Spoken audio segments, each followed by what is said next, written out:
Hello and welcome to the Kirov International Music Festival podcast series. And today we will be talking to Madame Vera Danchenko Stern, a distinguished artist, graduate of the Gnesin Institute of Music in Moscow and faculty of the Royal Conservatory in Toronto and the Peabody Institute of Music at Johns Hopkins.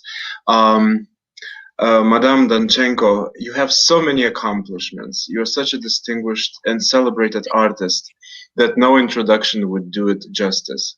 So could you please introduce yourself to the audience, to our festival audience, to our listeners, to our students and community? I'm honored to do it. Thank you so much for having me on the faculty of our Kirov Festival and the first year of welcome to faculty included. So I don't know, privilege or curse, but to be born in a professional musician's family in Moscow, and that was the Soviet Union. So you didn't have really, choices in your life. You just do what your parents would like you to do. So that's how I started as a musician at the age of 4.5.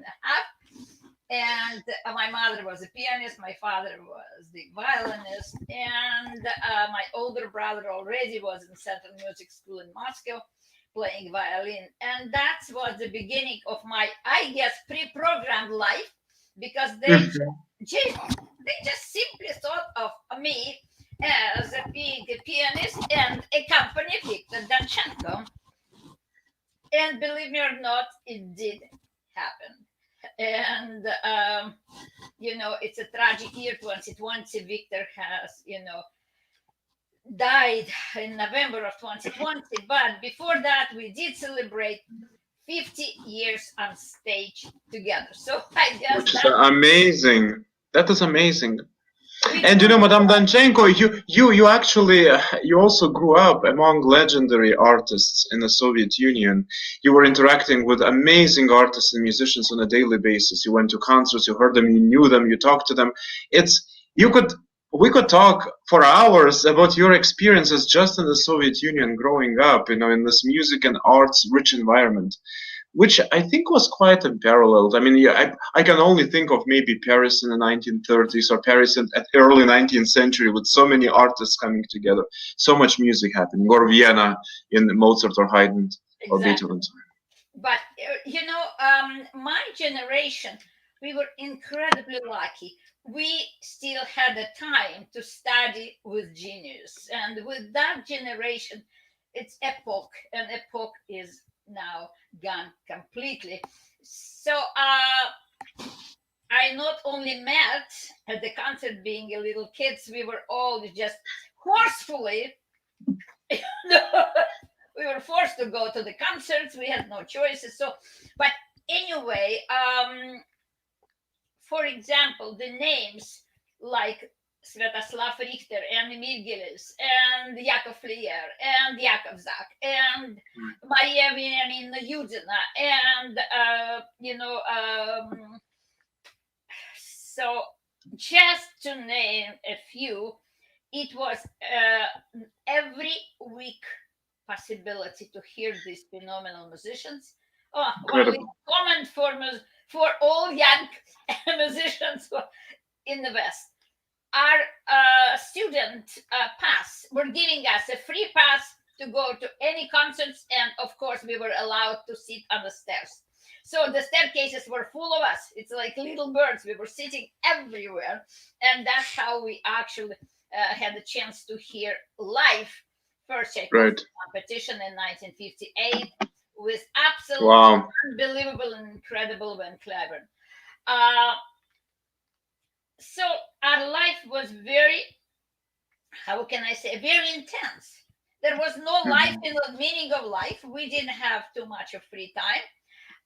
The days were full because you have to go to the academy school or the Central Music School combines both. But in any case, minimum of 2.5, 3 hours of practice was just mandatory, and you just start living with this like it's nothing extraordinary, just part of Of your course. normal Of routine course. and normal life. Professors were extremely demanding of us. If you do not come to the second lesson, first lesson you're always welcome to play by music because it was a matter of establishing the fingering and generalization. But in the second lesson, you allowed to have a music but close on a music stand. But please, absolutely, all by heart. If on the third class you just even attempt to put the music, no, categorically no, which means our memory was really trained since we were little children. Right. Conducting, art of conducting, we saw all and every possible rehearsal wherever we could. And actually, my vivid memories of Leonard Bernstein rehearsal with the State's Orchestra where my father played, because, musicians were allowed one ticket, and that was given to my mom. So Victor and I, we came to the rehearsal, and it was a full house, full grand hall of the conservatory was, overpacked with us, with kids. And Maestro allowed us to happen. Speaking of education, yes, professors were absolutely incredibly and mercilessly demanding, and that's perhaps I was going to ask you that my Russian teachers have a reputation for being strict, and they probably were strict. They were strict. It's interesting because in the class, since I remember myself, and I was really just maybe the happiest student ever, because my first teacher was just finished conservatory from the class of Alexander Goldenweiser, which is the same historical name as Professor Noral. Right. It's the same again. It's epoch. So every finger, she was, she took care of every single finger, of position on the piano. We could not, I remember that. And it was fun exercises. It was nothing just this way and only. No, it was a way of hearing the tone. So since we were little kids, 5.5, 6 years old, but there was nothing except for music, sort of your ears should be oriented into listening to the bad, dry and heavy physical tone, and all this phenomenal musical touch, musical touch of the piano, and that care of the piano. And her first Bechstein, that's how later on I played, in New York at Bechstein concert. Remember, that was a store on, a couple of blocks away from Carnegie Hall. That was Absolutely. my life. That was my life with this sense of delicacy. And then the beauty and richness of tone. I only had a glimpse of that. I remember when I was 4 and Emil Gilels was playing concerts in Lithuania, and I went with my parents. And I actually happened to play for Sviatoslav Richter. I was scared. I was 10 years old. I was really scared of him. But it's a treasured memory now for the rest of my life that I was able to play for him. I never forget when we never know if Vladimir Safranitsky, that's one of the lesser known names in the West. We never know Amazing. if he is going to play concert or cancel. And when the door opened and we saw just a glimpse, it already was standing ovation. That's how we greeted musicians. And Maria Yudina, oh my God, it's a goddess, it's a philosopher in music. And it's such a joy of life. You see this big woman practically in, it's not even boots, it's practically like Valenki, this. Yes. Wool woman, because she had a very, very bad legs and big cross. And she was absolute deep believer. It was nothing coming from outside. It was all her philosophy coming to all of us from her richest phenomenal insight. So we had an intellectuals. Now, may I interrupt you? If I remember correctly, maybe that's just an anecdote, that Maria Yudina was once asked by Joseph Stalin to play Mozart piano concerto in the middle of the night. She had to wake up, get dressed, come with the orchestra and play for him. That he actually loved her playing above everybody else. Actually, we have many stories like that, and one with the most fantastic tenors, Bolshoi, Nelep, who was, waking up in the middle of the night and asked to come to the party, and he sang all phenomenal tenor repertoire, and then people still, kept calling and asking him to sing. And then and Werther was one of his lead roles, and just exactly beautiful. So then he said, I cannot sing anymore, and I have the whole opera tomorrow. I really, Then Stalin's replica was, Tavarish Nelip would like to sing Werther. Let him sing Werther. He did it. That's one of the painful but anecdotes of that time. Right. We were little kids. Speaking of demand, you felt that every note you did not do correctly hurt your professor. So that was the attitude. So it's really, you just feel the pain. So you begin to think what you need to do. Anyhow, the music education, despite all and every horror of,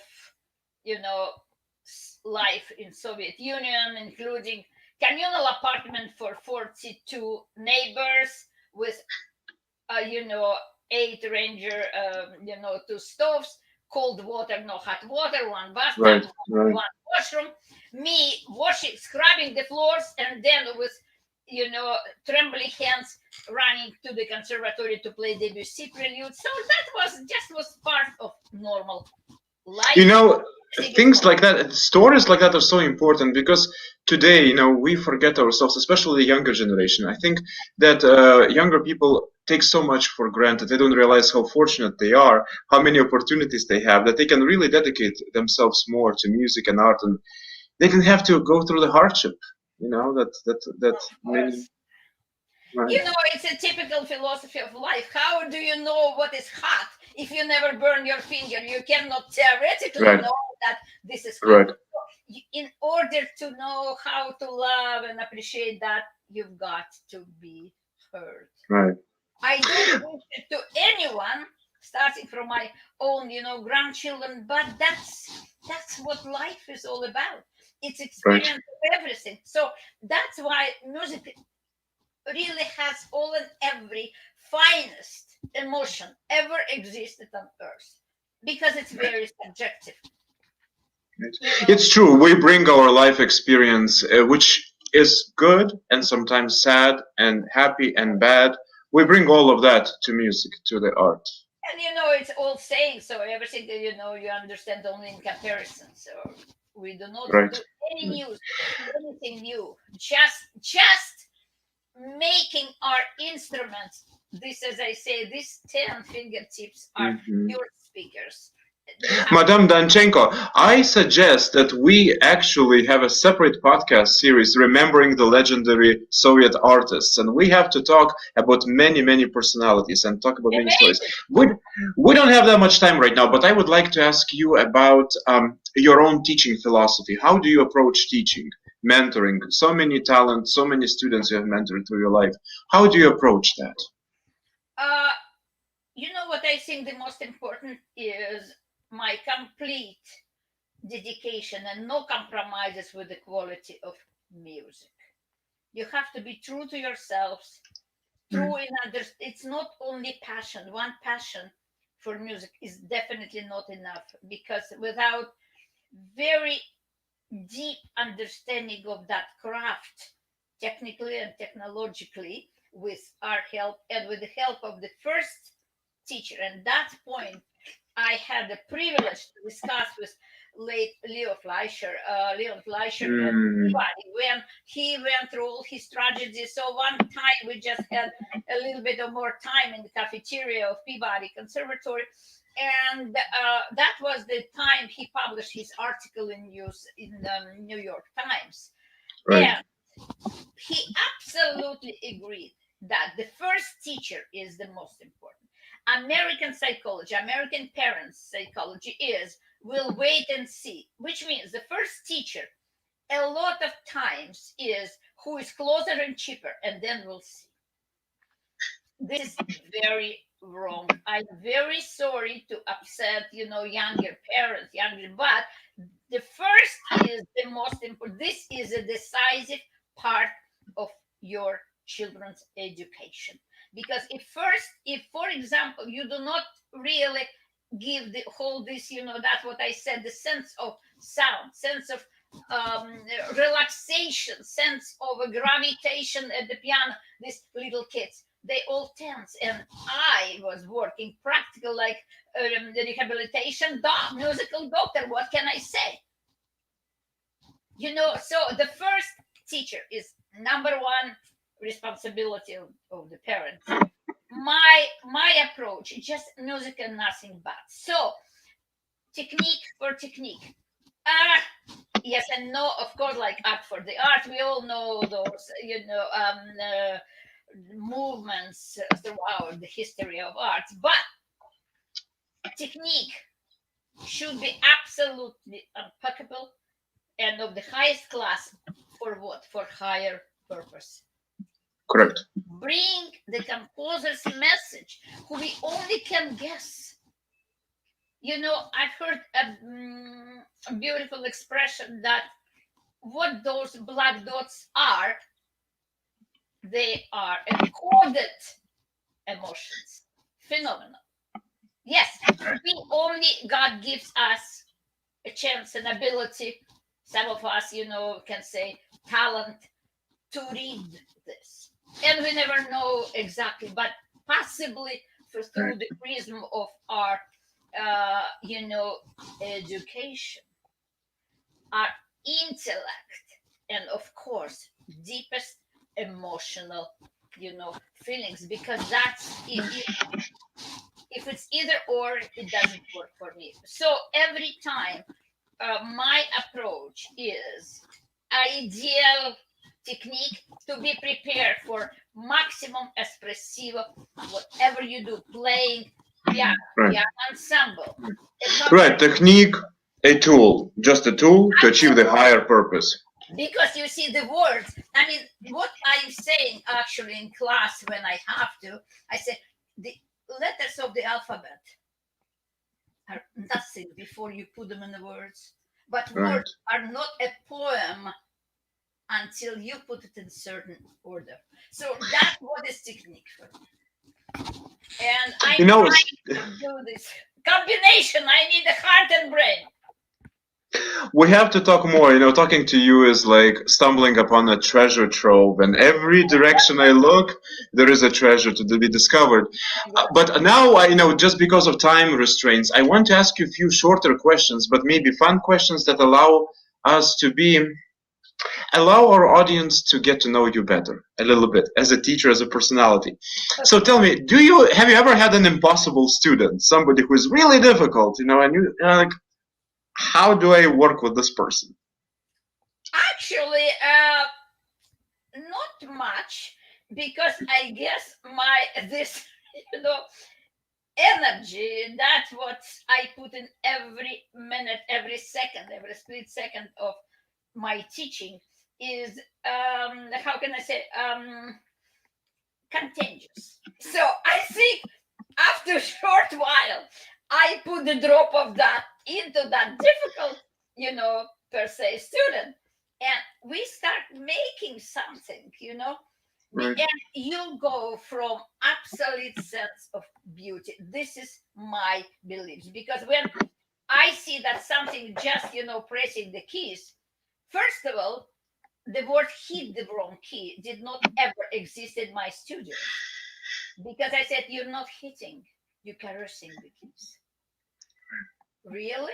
I said, yeah. And now I don't like to show much, because I don't want the monkey method. Repeat after me. Mm-hmm. I try to take it out of the kids. So really, my answer may be no one who didn't change. Okay. All right. So what about funny stories? I'm sure you have had some, either performing on the stage. I have some funny stories that happened to me unexpectedly, but I'm sure you have a plenty of, funny incidents, funny. Yes, I'll tell you one. Funny things. it was Soviet Union. Victor and I toured the Far East, uh, Mm-hmm. Дальний Восток, and we had a new administrator because the people from the Philharmonia supposed to travel with you, making you know uh, different Arrangements. arrangements, and just accompany you and drive with you to the next concert. So Victor and I are ready to go to the concert in one of the very little towns in Manchuria. Mm-hmm. So you have Kozlik, which means that very little replica of the Land Rover, whatever. Baby goat. Yeah, goat. Yeah. But which means the cars who can jump over all this, things. Anyhow, we came to supposedly be the right place and discovered that it's a wrong place. Oh And no. already, yes. And it's a long drive, it's a long day. We didn't eat and Mm. get quite tired. Anyway, this poor young lady who we were first artists, so she company, she called a Krasnoyarsk. No, that was Yakutsk Philharmonia. Yakutsk. Anyway, Mm-hmm. that's right. Figure it out. Where do we go? What do we do? Anyway, we were 49 minutes late. I remember this vividly. And now that's the most phenomenal. It's a funny story, but it's phenomenal, you know, emotional story. We came in, it was a full house, overpacked. The director, he greeted us and said, I said, sorry, are we late? Shall we just go back? I said, no. We are waiting for you. No one left. So no chance to check the stage or the piano. So Peter and I, and we were, and to play the whole concert, and especially, for men, it's hard. Not enough calories for us. Anyway, that was, Debussy Sonata and Mm-hmm. and Brahms 3, and then Wow. half. Oh yeah, we never kidding on stage. Anyway, Victor, just quickly shaved, put his tails on because that was the tradition. Gentlemen play no matter where. It could be the barn. The gentlemen are in the in tails. Tails. Right. So I put my concert dress on. Music. Okay, we're coming on stage. Now the funny and tragedy go together. It's an Mm. old upright piano without music stand and pedals. Oof. I even didn't have a chance to tell Victor because fiddle players, they're lucky, they have their fiddle with them, so they can play anywhere. The director was holding my music, and especially how could you play Debussy without pedals? Yes, we did it because if you know how to connect it. Anyway, that was one of the most memorable concerts. We played 4 encores, and we were leaving the stage still with the standing ovation. I am in tears even now, and shivering, remembering this story. That was, Right. it's a funny how you can manage.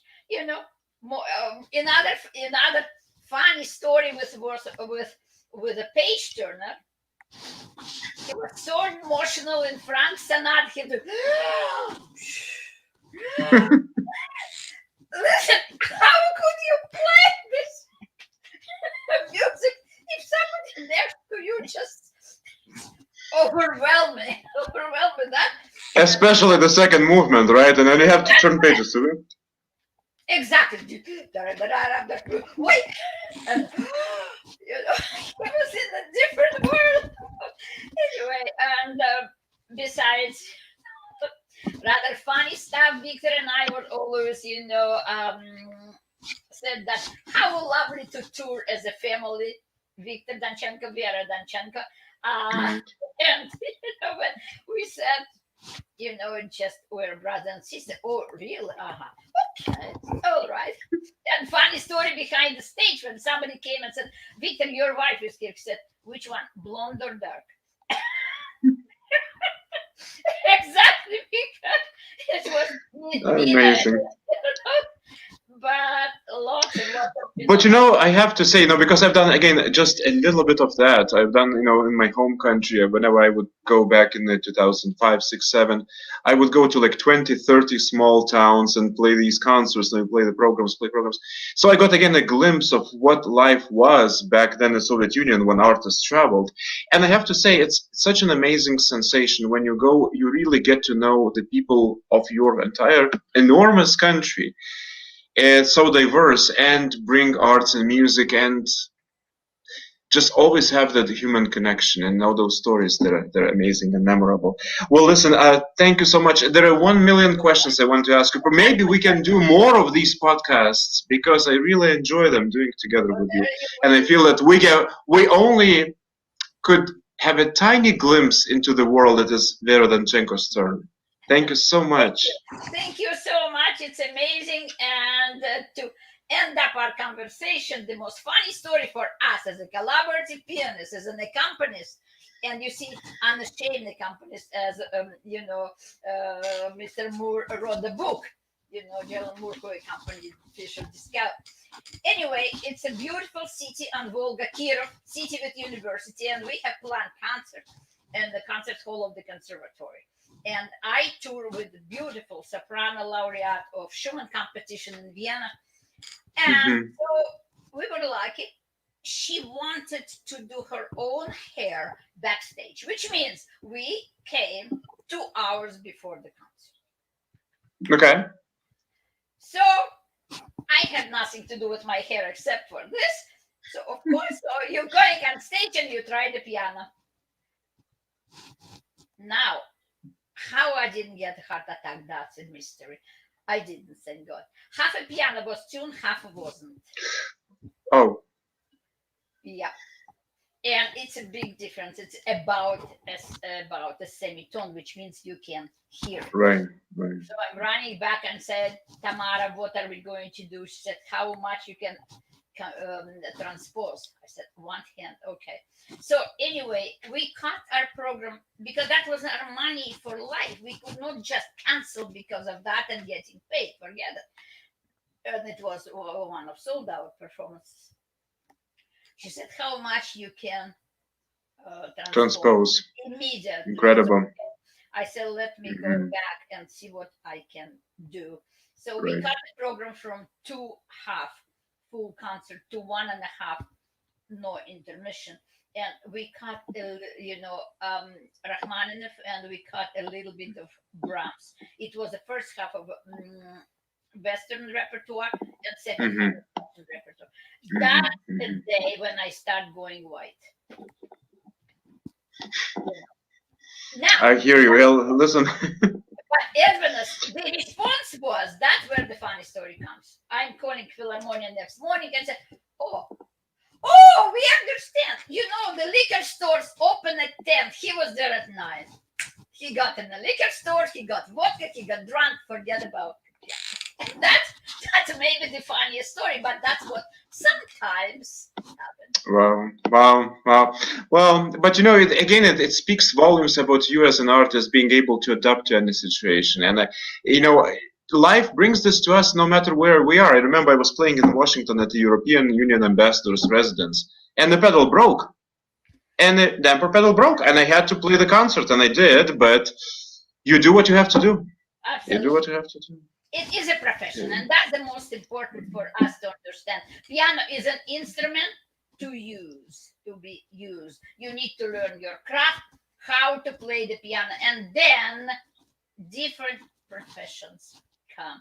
Solo pianist and collaborative pianist, it's not the same, but it's two beautiful professions, different, but absolutely marvelous professions. So my hope that curriculum of many of all prestigious music institutions will now honor the art of piano accompaniment as a part of general education for the pianist. That's my wish.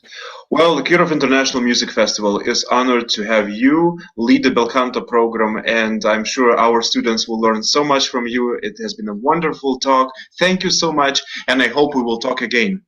Thank you so much. Thank you, and have a wonderful festival. Take care. Thank you. You too.